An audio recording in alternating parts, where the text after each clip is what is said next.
ಸುಮ್ಮನೆ ಅವಶ್ಯಕತೆ ಏನು ಯಾಕಂತಂದ್ರೆ ಪಂಚಾಯತಿಗೆ ಹೋಗ್ಬೇಕು.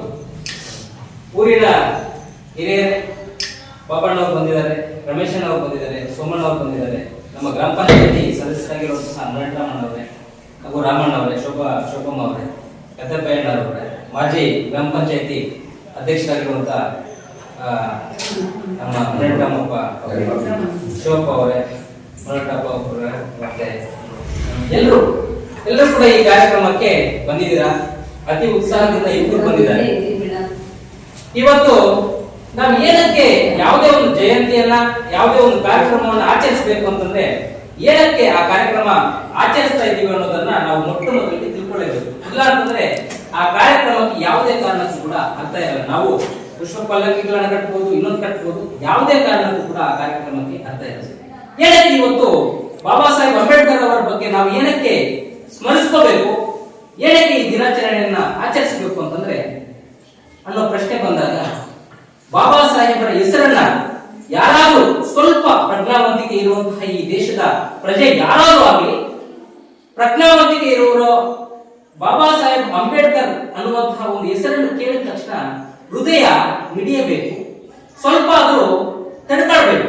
ಏನೋ ಒಂದು ಕ್ಷಣ ನಿಜವಾಗ್ಲೂ ಪ್ರಜ್ಞಾವಂತರಾಗಿದ್ರೆ ಅವರಿಗೆ ಒಂದು ಕ್ಷಣ ಸ್ಥಗಿತಗೊಳ್ಳುತ್ತೆ ಮನಸ್ಸು. ಏನಕ್ಕೆ ಅಂತ ಹೇಳಿ, ಬಾಬಾ ಸಾಹೇಬ್ ಈ ದೇಶದಲ್ಲಿ, ಬಾಬಾ ಸಾಹೇಬ್ ಅಂತಂದ್ರೆ ಜ್ಞಾನ, ಬಾಬಾ ಸಾಹೇಬ್ ಅಂತಂದ್ರೆ ಒಂದು ಸಂಪತ್ತು, ಈ ದೇಶದ ಸಂಪತ್ತು. ಬಾಬಾ ಸಾಹೇಬ್ ಅಂತಂದ್ರೆ ಈ ದೇಶದಲ್ಲಿ ಒಂದು ಹೋರಾಟ. ಬಾಬಾ ಸಾಹೇಬ್ ಅಂತಂದ್ರೆ ಈ ದೇಶದಲ್ಲಿ ಯಾವುದೇ ಪ್ರಜೆಗೆ, ಯಾವುದೇ ಜಾತಿ, ಯಾವುದೇ ಧರ್ಮ, ಯಾವುದೇ ಸಮುದಾಯ, ಯಾವುದೇ ಜಾತಿಯ ಕಟ್ಟ ಕಡೆಯ ವ್ಯಕ್ತಿ ಇರ್ತಾನಲ್ಲ, ಶೋಷಣೆ ಪಡ್ತಾ ಇರ್ತಾನಲ್ಲ, ಆ ಶೋಷಣೆ ಪಡ್ತಿರ್ತಕ್ಕಂತಹ ಅವರ ಶೋಷಣೆಯ ದನಿ ಅಂಬೇಡ್ಕರ್. ಹಾಗಾಗಿ ನಾವು ಬಾಬಾ ಸಾಹೇಬ್ ಅಂಬೇಡ್ಕರ್ ಅವರನ್ನ ಈ ದೇಶ, ಈ ಭಾರತ ದೇಶ ಇರೋರು ಕೂಡ ಮರೆಯಕ್ಕೆ ಸಾಧ್ಯ ಇಲ್ಲ. ಯಾಕೆ ಅಂತಂದ್ರೆ ಸಂವಿಧಾನ ಬರೋಕ್ಕಿಂತ ಮುಂಚೆ, ದಯಮಾಡಿ ಮಕ್ಕಳು ಸೈಲೆಂಟ್ ಆಗಿರ್ಬೇಕು, ಒಂದೆರಡು ನಿಮಿಷ ಸೈಲೆಂಟ್ ಕೂತ್ಕೋಪ, ಒಂದು ನಿಮಿಷ. ಯಾಕೆ ಅಂತಂದ್ರೆ ಸ್ವಾತಂತ್ರ್ಯ ಬರೋಕ್ಕಿಂತ ಮುಂಚೆ ಒಂದು ಊರಿನಲ್ಲಿ ಕಸ ಗುಡಿಸೋನು ಅವರ ಕನಸು, ಅವರ ಹೆಂಡತಿ ಗರ್ಭಿಣಿ ಆದ್ರೆ ಒಂದು ಕನಸು ಕಾಣ್ತಿದ್ರು. ಏನ್ ಕನಸು ಅಂತಂದ್ರೆ, ಅಪ್ಪ ನಿಮ್ಮಪ್ಪ ಕೆಳಗಡೆ ಬೀದಿಯಲ್ಲಿ ಕಸ ಹೊಡಿತಿದ್ದಾನೆ, ನೀನು ದೊಡ್ಡವನಾದ್ಮೇಲೆ ಮೇಲ್ಗಡೆ ಬೀದಿಯಲ್ಲಿ ಕಸ ಗುಡಿಸುವಷ್ಟು ದೊಡ್ಡವನಾದ್ರೆ ಸಾಕು. ಈ ದೇಶದಲ್ಲಿ ಕುರಿ ಕಾಯುವ ಒಬ್ಬ ವ್ಯಕ್ತಿ ಅವರ ಹೆಂಡತಿ ಗರ್ಭಿಣಿ ಆದ್ರೆ, ಅಪ್ಪ ನಿಮ್ಮ ಅಪ್ಪ ಬಂದು 100 ಕುರಿನ ಕಾಯ್ತಿದ್ದಾರೆ, ನೀನು ಒಂದು 200 ಕುರಿನ ಕಾಯ್ದ್ರೆ ಸಾಕು ಅನ್ನುವಂತಹ ಒಂದು ಕನಸನ್ನ ಕಾಯ್ತಾರೆ. ಆದರೆ ಬಾಬಾ ಸಾಹೇಬ್ ಅಂಬೇಡ್ಕರ್ ಅವರು ಸಂವಿಧಾನ ಬರೆದ ಮೇಲೆ ಈ ದೇಶದಲ್ಲಿರುವಂತ ಕಸ ಗುಡಿಸೋನು, ಬಟ್ಟೆ ಒಗೆಯೋನು, ಕುರಿ ಕಾಯೋನು, ಇನ್ನೊಬ್ಬ ಮತ್ತೊಬ್ಬ ಆ ಹೆಣ್ಣು ಮಗಳು ಗರ್ಭಿಣಿ ಆದ್ರೆ ಏನ್ ಕನಸು ಕಾಣ್ತಾರೆ ಗೊತ್ತಾ? ಅಪ್ಪ ನಿಮ್ಮಪ್ಪ ಕಸ ಗುಡಿಸ್ತಿದ್ದ, ನಿಮ್ಮಪ್ಪ ಕುರಿ ಕಾಯ್ತಿದ್ದ, ನಿಮ್ಮಪ್ಪ ದನ ಮೇಯಿಸ್ತಿದ್ದ, ನಿಮ್ಮಪ್ಪ ಎಮ್ಮೆ ಮೇಯಿಸ್ತಿದ್ದ, ನೀನು ಯಾವುದೇ ಕಾರಣಕ್ಕೂ ಕೂಡ ಈ ಕೆಲಸ ಮಾಡಬಾರ್ದು. ನೀನೊಬ್ಬ ಟೀಚರ್ ಆಗೋ, ನೀನೊಬ್ಬ HM ಆಗೋ, ನೀನೊಬ್ಬ IAS ಆಗೋ, ನೀನೊಬ್ಬ IPS ಆಗೋ, ನೀನೊಬ್ಬ ಗ್ರಾಮ ಪಂಚಾಯತಿ ಮೆಂಬರ್ ಆಗೋ, ಗ್ರಾಮ ಪಂಚಾಯತಿ ಅಧ್ಯಕ್ಷ ಆಗೋ, ಜಿಲ್ಲಾ ಪಂಚಾಯತಿ ಉಪಾಧ್ಯಕ್ಷ ಆಗೋ, ಅಧ್ಯಕ್ಷ ಆಗೋ, ಈ ಬೇಕು ಅಂತಂದ್ರೆ ಒಬ್ಬ MLA ಆಗೋ, MP ಆಗೋ ಅನ್ನುವಂತ ಒಂದು ಬಹಳ ದೊಡ್ಡ ಕನಸನ್ನ ಕಾಣೋ ಶಕ್ತಿ ಯಾರಿಂದ ಬಂತು ಅಂತಂದ್ರೆ ಬಾಬಾ ಸಾಹೇಬರು ಕೊಟ್ಟಂತಹ ಒಂದು ಕನಸಿನ ಇವತ್ತು ಈ ದೇಶದ ಪ್ರತಿಯೊಬ್ಬ ಪ್ರಜೆ, ಪ್ರತಿಯೊಬ್ಬ ಹೆಣ್ಣು ಮಗಳು ಕೂಡ ತನ್ನ ಹೊಟ್ಟೆಯಲ್ಲಿರುವಂತಹ ಮಗುಗೆ ಕಾಣುವಂತ ಕನಸು ಯಾರು ಕೊಟ್ಟರು ಅಂತಂದ್ರೆ ಬಾಬಾ ಸಾಹೇಬರು. ಆ ಕಾರಣಕ್ಕೆ ನಾವು ಇವತ್ತು ಬಾಬಾ ಸಾಹೇಬರನ್ನ ಪ್ರತಿಯೊಬ್ಬ ಜನ, ಈ ದೇಶದ ಪ್ರತಿಯೊಬ್ಬ ವ್ಯಕ್ತಿ ಕೂಡ ನೆನೆಸ್ಕೋಬೇಕಾಗತ್ತೆ. ನೋಡಿ, ನಮ್ಮ ಮೇಡಮ್ ಹೇಳ್ತಾ ನಾವು ಭಾರತ ದೇಶದಲ್ಲಿ ಮಾತ್ರ ಆಚರಣೆ ಮಾಡ್ತಾ ಇಲ್ಲ, ಇಡೀ ವಿಶ್ವಾದ್ಯಂತ ವಿಶ್ವ ಜ್ಞಾನ ದಿನಾಚರಣೆ ಅನ್ನುವಂತ ಒಂದು ಹೆಸರಲ್ಲಿ ಇಡೀ ವಿಶ್ವಾದ್ಯಂತ ಎಲ್ಲ ದೇಶಗಳಲ್ಲೂ ಕೂಡ ಬಹಳ ವಿಜೃಂಭಣೆಯಿಂದ, ಬಹಳ ಹೆಮ್ಮೆಯಿಂದ ಬಾಬಾ ಸಾಹೇಬರ ಜಯಂತಿಯನ್ನು ಆಚರಣೆ ಮಾಡ್ತಾರೆ. ಏನ ಗೊತ್ತಾ, ಸುಮ್ಮನೆ ಯಾವ ವ್ಯಕ್ತಿಯನ್ನು ಕೂಡ ಸ್ಮರಿಸ್ಕೊಳ್ಳಲ್ಲ. ಇಡೀ ದೇಶ ನಾವು ಸ್ಮರಿಸ್ಕೋಬಹುದು, ಬಟ್ ಇಡೀ ಪ್ರಪಂಚ ಸ್ಮರಿಸ್ಕೊಳ್ಳತ್ತ. ಏನಕ್ಕೆ ಸ್ಮರಿಸ್ಕೊಳ್ಳತ್ತೆ ಅಂತಂದ್ರೆ, ಕೊಲಂಬಿಯಾ ಯೂನಿವರ್ಸಿಟಿನಲ್ಲಿ ಅವರು PhD ಮಾಡಿದಂತಹ ಒಂದು ಬಹಳ ದೊಡ್ಡ ಯೂನಿವರ್ಸಿಟಿ, ಇಂಟರ್ನ್ಯಾಷನಲ್ ಯೂನಿವರ್ಸಿಟಿಯಲ್ಲಿ 10 ಜನರನ್ನ ಪಟ್ಟಿ ಮಾಡ್ತಾರೆ. ಇಡೀ ಈ ಯೂನಿವರ್ಸಿಟಿಯಲ್ಲಿ ಪ್ರಪಂಚದಾದ್ಯಂತ ಅವರ ಜ್ಞಾನವನ್ನ, ಅವರ ಶಕ್ತಿಯನ್ನ, ಅವರ ಇಡೀ ಜೀವನವನ್ನ ಯಾರಾದ್ರೂ ತಮ್ಮ ದೇಶಕ್ಕೋಸ್ಕರ, ತಮ್ಮ ಜನರಿಗೋಸ್ಕರ ಬಳಸಿದ್ದಾರೆ ಅನ್ನುವಂತ ಒಂದು ಪಟ್ಟಿಯನ್ನು ಮಾಡಿದಾಗ 10 ಜನರ ಪಟ್ಟಿಯಲ್ಲಿ ಇಡೀ ಪ್ರಪಂಚದಾದ್ಯಂತ ಬಾಬಾ ಸಾಹೇಬರ ಹೆಸರು ಮೊದಲು ಬರುತ್ತೆ. ಆ ಕಾರಣಕ್ಕೆ ಇಡೀ ಇವತ್ತು ಬಾಬಾ ಸಾಹೇಬ್ ಅಂಬೇಡ್ಕರ್ ಅವರ ಜನ್ಮ ದಿನಾಚರಣೆ ಬಹಳ ವಿಜೃಂಭಣೆಯಿಂದ ಮಾಡ್ತಾರೆ.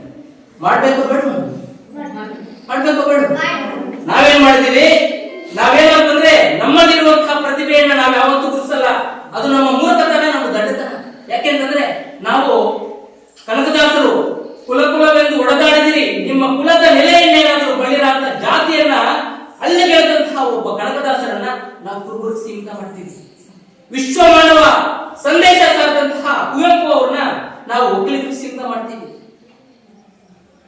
ಈ ರೀತಿ ಬಾಬಾ ಸಾಹೇಬ್ ಅಂಬೇಡ್ಕರ್ ಇಡೀ ಪ್ರಪಂಚಕ್ಕೆ, ಇಡೀ ವಿಶ್ವಕ್ಕೆ ಒಂದು ಮಾನವತಾವಾದವನ್ನ ತಿಳಿಸಿಕೊಟ್ಟಂತಹ ಒಂದು ಬಾಬಾ ಸಾಹೇಬ್ರನ್ನ ಒಂದು ಜಾತಿಗೆ ಸೀಮಿತ ಮಾಡುವಂತಹ ಒಂದು ಮೂರ್ಖತನ ಇದೆಯಲ್ಲ, ಈ ದೇಶದ ಯಾವ ಪ್ರಜೆಗೂ ಕೂಡ ಅದು ಆಗಬಾರದು.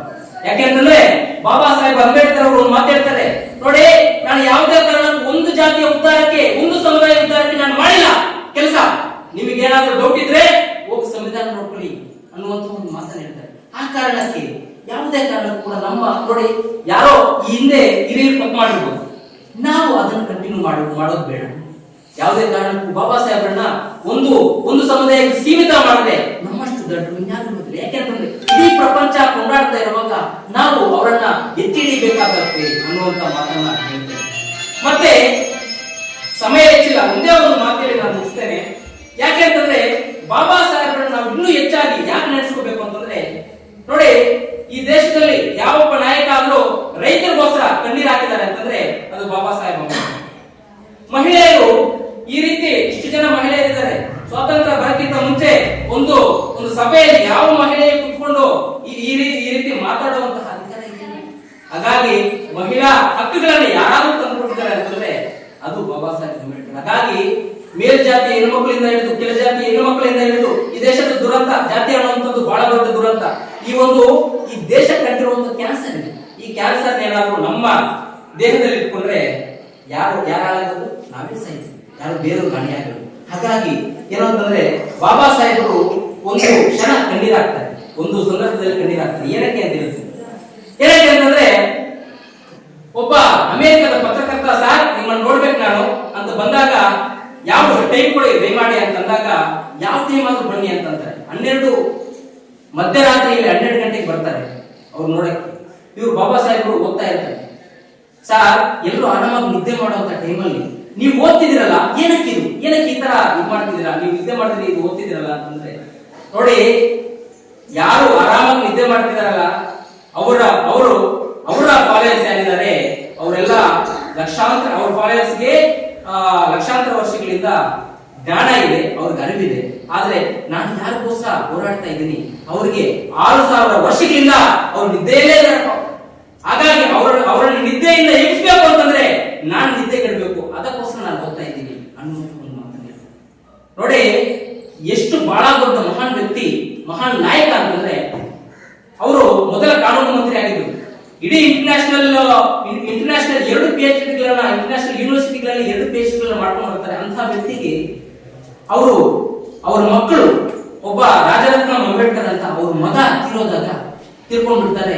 ಅವ್ರ ಮಗ ತೀರೋದಾಗ ನಾವು ವೈಟ್ ಬಟ್ಟೆಯನ್ನ, ಬಿಳಿ ಬಟ್ಟೆಯನ್ನ ಒದಿಸ್ತೀವಿ, ಹೌದಲ್ವಾ? ಸತ್ತೋದ್ರೆ ಯಾರಾದ್ರು.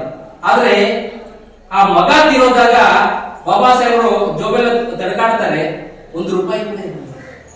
ರಮಾಬಾಯಿ ಅಂಬೇಡ್ಕರ್ ಅವ್ರ ಹೆಂಡತಿ ಅವ್ರಿಗೆ ಹೇಳ್ತಾರೆ, ರಮಾ ನಾನು ಯಾವುದೇ ಕಾರಣಕ್ಕೂ ಕೂಡ ನಿನಗೆ ಇಡೀ ನನ್ನ ಜೀವನದಲ್ಲಿ ಇಷ್ಟೆಲ್ಲ ಓದ್ಕೊಂಡಿದ್ರು ಕೂಡ ನಿನಗೆ ಯಾವುದೇ ಸುಖ ನಾನು ತಂದುಕೊಟ್ಟಿಲ್ಲ. ಆದ್ರೆ ನನ್ನ ದೇಶದ ನನ್ನ ಜನ ಯಾರಿದ್ದಾರೆ ಇವರೆಲ್ಲರೂ ಕೂಡ ಇದಕ್ಕಿಂತ ಹೆಚ್ಚು ಕಷ್ಟವನ್ನ ಅನುಭವಿಸ್ತಾ ಇದ್ದಾರೆ. ಹಾಗಾಗಿ ಒದಿಸಕ್ಕೆ ಬಿಳಿ ಬಟ್ಟೆ ಇಲ್ಲ, ನಿನ್ನ ಸೀರೆಯನ್ನು, ಹಳೆ ಸೀರೆಯನ್ನು ತಗೊಂಡು ಬಾ ಅನ್ನುವಂತ ಒಂದು ಈ ದುರಂತ ಯಾವ್ದಾದ್ರು ನಾಯಕರು ಬರುತ್ತ. ಇಂತಹ ಒಂದು ನಾಯಕರನ್ನ ಎಲ್ಲರೂ ಕೂಡ ಕಣ್ಣು ಮಿಡಿಬೇಕು, ನಿಜವಾಗ್ಲೂ ಹೇಳ್ಬೇಕಂತಂದ್ರೆ. ಯಾಕೆಂತಂದ್ರೆ ತನ್ನ ಮಗು ಸತ್ತಾಗ ಒದಿಸಕ್ಕೆ ಬಿಳಿ ಬಟ್ಟೆ ಇಲ್ಲದೆ ಹಾಗೆ ದಾನ ಮಾಡದಂತಹ ಮಹಾನ್ ನಾಯಕ. ಯಾಕೆಂತಂದ್ರೆ ಈಗ ಬರೀ ಗ್ರಾಮ ಪಂಚಾಯತಿ ಮೆಂಬರ್ ಆದ್ರೆ ಸಾಕು, ಗ್ರಾಮ ಪಂಚಾಯತ್ ಅಧ್ಯಕ್ಷರಾದ್ರೆ ಸಾಕು, ಅವ್ರ ಮನೆ ತುಂಬಾ ಚೆನ್ನಾಗಿ ಕಟ್ಕೊಂಡಿರ್ತಾರೆ, ತುಂಬಾ ಚೆನ್ನಾಗಿ ಕಾರ್ಯನಿರ್ವಹಿಸುವಂತ ದುಡ್ಡಿರುತ್ತೆ. ಆದ್ರೆ ಇಡೀ ಸೆಂಟ್ರಲ್ ಮಿನಿಸ್ಟರ್, ಕಾನೂನು ಮಂತ್ರಿ ಆಗಿದ್ರು, ಅವರ ಮಗ ಸತ್ತೋದಾಗ ಒದಿಸಕ್ಕೆ ಬಿಳಿ ಬಟ್ಟೆ ಇದೆ. ಹಾಗಾಗಿ ಏನಕ್ಕೆ ಈ ದೇಶ ಇರೋದು, ಈ ದೇಶದಲ್ಲಿ ಯಾರು ಕಟ್ಟ ಕಡೆಯ ಗಮನಿತ ಇರ್ತಾರೋ ಅಲ್ಲಿವರೆಗೂ ಕೂಡ ಈ ಭಾರತ ದೇಶದಲ್ಲಿ ಬಾಬಾ ಸಾಹೇಬರ ಅಂಬೇಡ್ಕರ್ ಅವರನ್ನು ಅಳಿಸಕ್ಕೆ ಯಾರಿಂದಲೂ ಸಾಧ್ಯ ಆಗಲ್ಲ. ಏನಕ್ಕೆ ಅಂತಂದ್ರೆ ಬಾಬಾ ಸಾಹೇಬರವರ ಆ ಕಣ್ಣೀರಾಗಿದೆ. ಇಡೀ ಅವರ ಜೀವನವನ್ನ ಗಂಗಾ ತೇಯ್ತಾರಲ್ಲ ಆ ರೀತಿ ತೇಯ್ತಿದ್ದಾರೆ. ಹಾಗಾಗಿ ಬಂಧುಗಳೇ, ನಾನು ಹೇಳೋದಿಷ್ಟೇ, ಇವತ್ತು ಬಾಬಾ ಸಾಹೇಬ್ ಅಂಬೇಡ್ಕರ್ ಅವ್ರ ಬಗ್ಗೆ ಮಾತಾಡಬೇಕು ಅಂತಂದ್ರೆ ಕೆಲವು ದಿನಗಳು ಸಾಕಾಗಲ್ಲ. ಪ್ರತಿಯೊಂದು ಜಯಂತಿ ಕೂಡ ಒಂದೇ ಒಂದು ದಿನಕ್ಕೆ ಸೀಮಿತ ಆಗುತ್ತೆ. ಬಾಬಾ ಸಾಹೇಬ್ ಅಂಬೇಡ್ಕರ್ ಅವರ ಜಯಂತಿ ವರ್ಷಾನುಗಟ್ಟಲೆ ನಡೀತಾ ಇದೆ. ಯಾಕೆಂತಂದ್ರೆ ಅವ್ರ ವಿಚಾರ ಇದೆಯಲ್ಲ, ಇಡೀ ದೇಶಕ್ಕೋಸ್ಕರ ಅವರು ಕಂಡಂತಹ ಕನಸಿದೆಯಲ್ಲ, ಯಾವುದೇ ಒಂದು ಜಾತಿಗೆ ಸೀಮಿತ ಆದಂತದ್ದಲ್ಲ, ಯಾವುದೇ ಒಂದು ಸಮುದಾಯಕ್ಕೆ ಸೀಮಿತ ಆದಂತದ್ದಲ್ಲ. ಹಾಗಾಗಿ ಬಾಬಾ ಸಾಹೇಬ್ ಅಂಬೇಡ್ಕರ್ ಅವ್ರ ಬಗ್ಗೆ ನೀವೆಲ್ಲರೂ ತಪ್ಪಾಗಿ ತಿಳ್ಕೊಬಾರ್ದು. ಮಾತಾಡಬೇಕು ಅಂತಂದ್ರೆ ಯಾರು ಕೂಡ ಭಯ ಬೀಳ್ಬೇಕಾಗಿಲ್ಲ.